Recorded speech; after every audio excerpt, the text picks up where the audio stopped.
আসমান আল্লাহ বানাইছেন কুন ফায়াকুন বইলা। ফের এ জমিন, তোমরা যারা জমিন ধ্বংস করে দিতে চাও, আমি আল্লাহও দেখতেছি কেমন গুনাহ হইতেছে।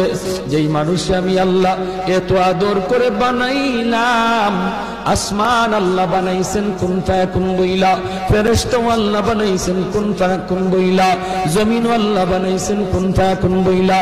কিন্তু আমারে আপনারে আল্লাহ পাক কুন ফায়াকুন বইলা বানায় নাই।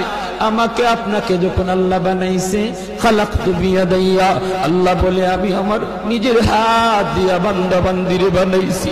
কারণ এই চেহারার মধ্যে এত দামি কপাল, ওই কপাল দিয়া বান্দা আমার কুদরতি কদমে সাজদা দিবে। এই কপালটার এত দাম। এই কপাল কুন ফায়াকুন বললে হয় না, এই কপাল ফেরেশতাদের হাতে বানাইলেও হয় না, আমি আল্লাহ নিজের হাতে বানাইছি।